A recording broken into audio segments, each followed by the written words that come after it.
I used to think birthdays were supposed to get better as you got older. Apparently, my family hadn't received that memo. My 30th birthday dinner started exactly the way every family gathering started, with my father finding new and creative ways to remind everyone that I was his greatest disappointment. The restaurant was packed with relatives, business associates, and family friends. My father loved audiences. He treated every dinner like a stand-up comedy special, except all his jokes were about me. "There she is," he announced when I arrived. "The child who turned a 4-year degree into a career nobody understands." A few relatives laughed. I forced a smile and took my seat. I worked for one of the largest interplanetary genetics corporations in existence. My job involved analyzing DNA records from dozens of human and alien colonies. It was complicated, highly respected, and paid extremely well. According to my father, however, I spent my days playing with alien spit. That joke received even more laughs. Across the room, my communicator buzzed. A message appeared from my favorite coworker.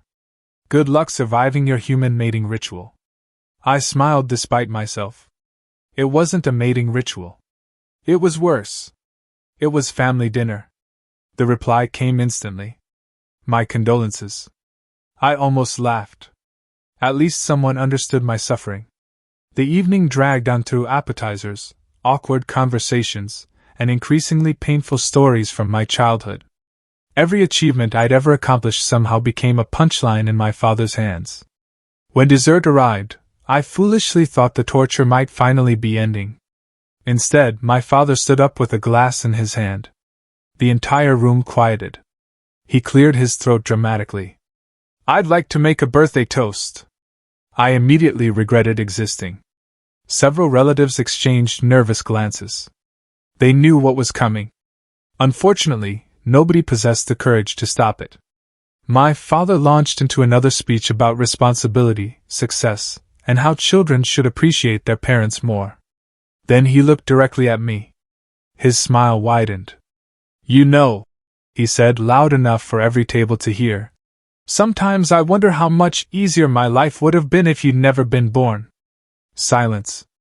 Complete silence. Even the servers froze. For one beautiful second, nobody laughed. My father chuckled at his own joke and waited for the room to join him. Nobody did. The discomfort was almost visible. A cousin suddenly became fascinated by her water glass. An uncle studied the ceiling. Someone dropped a fork. I sat perfectly still. The strange thing was that I wasn't hurt. Not anymore. After years of hearing comments like that, something inside me had finally reached its limit. The sadness was gone. All that remained was clarity. I stood up. My father looked surprised. "What?" he asked. "Can't take a joke?" I smiled. For the first time all evening, it was genuine. "Oh, I can take a joke," I said. Then I grabbed my coat and walked out. The cool night air hit my face as I stepped onto the sidewalk. My communicator buzzed again. How bad was it? I stared at the message. Then I typed back. On a scale from 1 to 10? Yes. Interplanetary incident. A response appeared almost immediately. Impressive. Did anyone cry? Not yet. Should I prepare emergency ice cream? Probably. I laughed for the first time that night. Then I looked up at the city lights and remembered a question that had bothered me for years. A question my father's behavior had made impossible to ignore. If he was so different from the rest of the family, if so many stories never quite added up. Maybe it was finally time to stop wondering. Maybe it was time to find answers. By the time I got home, I had already submitted a request through my company's genetic database system. If my father wanted to give me a family scandal for my birthday, I was more than willing to unwrap it. And something told me this present was going to be unforgettable. The DNA report was supposed to take 2 weeks. One of the advantages of working for an interplanetary genetics corporation was that, supposed to, and actually does, were often very different things. My results arrived less than 48 hours later. I opened the file while sitting at my office desk with a cup of coffee in one hand and absolutely no expectations in the other. 5 minutes later, coffee was no longer my biggest concern. I stared at the screen. Then I stared some more. Then I checked to make sure I hadn't accidentally opened somebody else's report. The results remained exactly the same. Well, I muttered. That's unexpected. My communicator buzzed. A familiar message appeared. Did your family mystery produce entertainment? I typed back immediately. How do you feel about accidentally destroying a man's entire identity? The response came within seconds. Professionally or personally? Both. Excellent. Continue. I couldn't help laughing. A few minutes later, he appeared beside my workstation carrying 2 drinks and the expression of someone who expected chaos. Unfortunately for him, I had chaos. I showed him the report. He studied it carefully. Then he blinked. Then he read it again. Then he slowly sat down. Human families are terrifying. That's your conclusion? Yes. He pointed at the screen. Your father has spent decades bragging about his connection to one of the wealthiest family branches on the planet. Correct. And according to this report, he isn't biologically connected to them at all. My coworker leaned back in his chair. Wow. That single word somehow contained admiration, confusion, amusement, and concern simultaneously. The deeper we investigated, the stranger everything became. Company records matched public archives. Public archives matched historical DNA databases. Historical databases matched family documents. Every source confirmed the same unbelievable fact. My father's supposed blood connection to the wealthy branch simply didn't exist. For years he had built his reputation around that relationship. He mentioned it constantly. Business meetings, family gatherings, social events, job interviews, loan applications. Especially loan applications. That detail caught my attention immediately. My coworker noticed the same thing. His eyes narrowed. Wait. I looked up. What? He opened several public financial databases. 5 minutes later he whistled. Oh, this gets better. I wasn't sure I liked that sentence. What did you find? He rotated the screen toward me. Apparently my father had received numerous premium financial benefits over the years because institutions viewed him as a member of that influential family network. Special lending programs, preferred credit terms, business expansion opportunities, exclusive investment access. The list seemed endless. I stared at the information. So if that connection isn't real? My coworker grinned. Some bankers are going to have very exciting Mondays. For the next few hours, we dug deeper. What began as curiosity slowly evolved into a full-scale investigation. At one point he created a digital family tree. The chart looked less like a family record and more like evidence in a criminal conspiracy documentary. Lines crossed everywhere. Notes filled entire sections. Question marks multiplied by the minute. Finally he leaned back and admired his work. I have no idea how humans survived long enough to invent space travel. I laughed so hard I nearly spilled my drink. The stress from the birthday dinner was slowly fading. For the first time in years, I felt strangely free. Not because I had uncovered a scandal. Because the truth explained so much. The constant insecurity. The desperate need for approval. The obsession with status. My father had spent decades protecting a secret he probably feared would destroy everything. The irony was almost beautiful. As evening approached, we ordered dinner and continued reviewing records. At some point the conversation shifted away from family drama. We talked about work, life, future plans, favorite places among the colonies. Hours passed without either of us noticing. His laugh became easier to recognize. His smile became harder to ignore. And somewhere between discussing genetics and making fun of human family politics, I realized I enjoyed being around him far more than I probably should. Then another notification appeared on my screen. A legal verification request had been submitted regarding several archived family records. My coworker looked at the alert. Then he looked at me. Then he slowly smiled. Oh. What? I think your birthday present just became everyone's problem. And suddenly I had a feeling Monday was going to be very interesting. Monday arrived with all the subtlety of a meteor strike. I knew something was happening the moment I woke up to 17 missed calls, 43 messages, and a family group chat that looked like it had been attacked by wild animals. My phone vibrated again. Then again. Then again. I stared at the screen. 3 relatives who hadn't spoken to me in years were suddenly asking how I was doing. That alone was enough to make me suspicious. I opened the family chat. Chaos. Pure chaos. My aunt was demanding answers. My cousin was sharing screenshots. My uncle kept typing messages entirely in capital letters. Nobody seemed to know exactly what was happening. They only knew that my father's financial world was apparently on fire. I made coffee before reading anything further. Some news required caffeine. A call came through from my favorite coworker.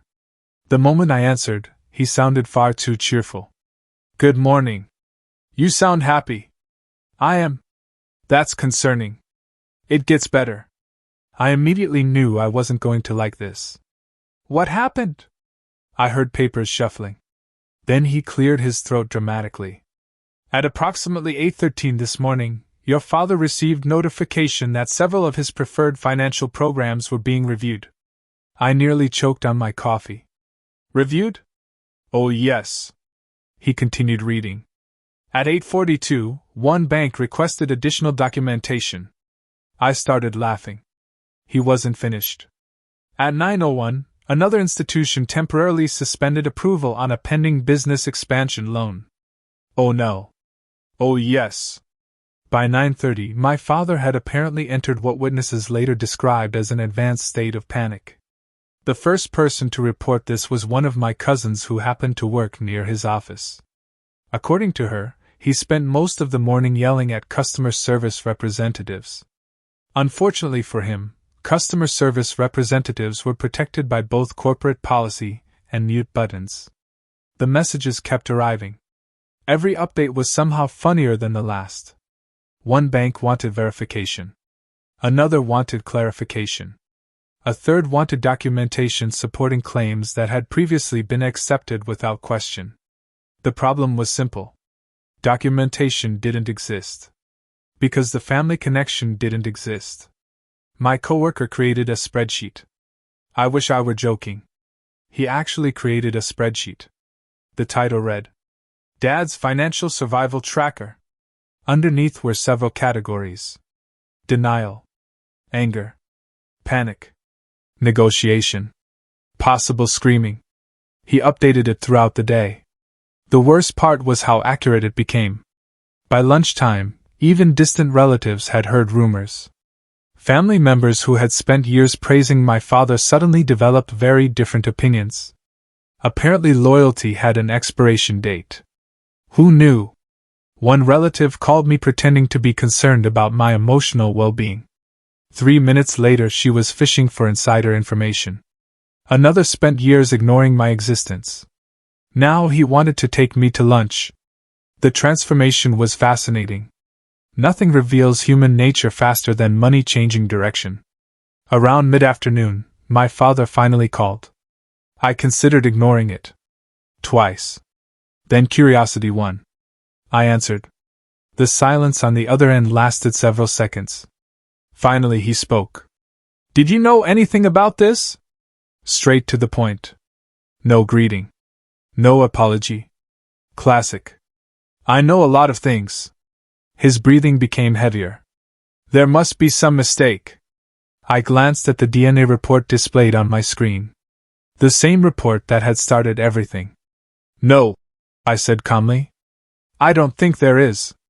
Another long silence followed. For the first time in my life, my father sounded uncertain. Not angry. Not arrogant. Not superior. Just uncertain. It was honestly a little shocking. After the call ended, I sat quietly for a moment. Then my communicator buzzed again. My coworker had sent a new update.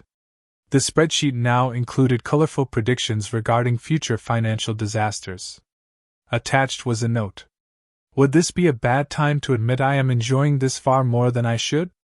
I laughed so hard people turned around to stare at me. For years my father had treated status like a superpower.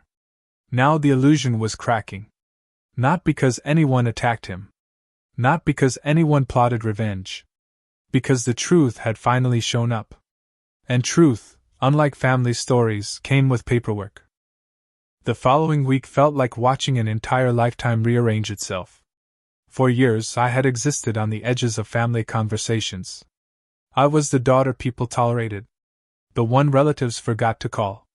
The one whose achievements somehow never seemed impressive enough. Then suddenly, everyone remembered my phone number. It was amazing.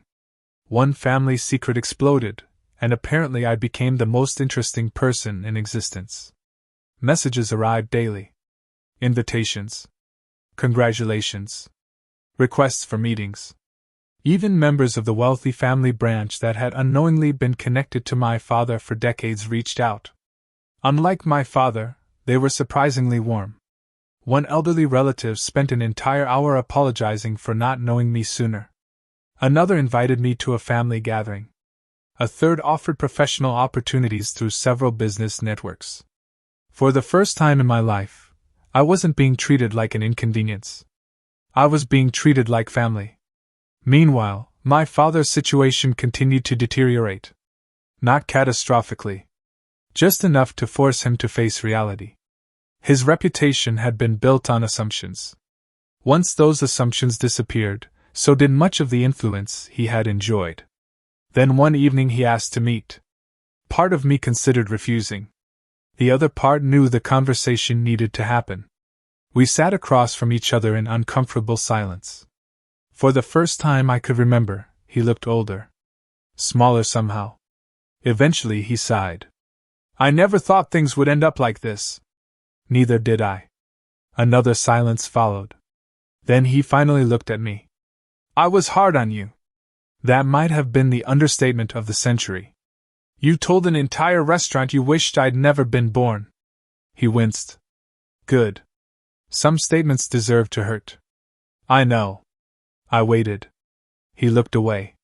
Then back again. I was wrong. The words sounded unfamiliar coming from him. Almost unnatural. I expected anger. Excuses? Blame. Instead I found something closer to regret. Not perfect regret. Not movie-quality regret. Just honest regret. For once, that was enough. I don't hate you, I told him. His shoulders relaxed slightly. But I'm not fixing this for you either. He nodded. Slowly. As if he already knew. And maybe he did. Because this had never been about revenge. It was about consequences. A few days later, I attended another family gathering. Ironically, it took place in the same restaurant where everything had started. This time the atmosphere felt completely different. People greeted me when I arrived. Conversation stopped for the right reasons.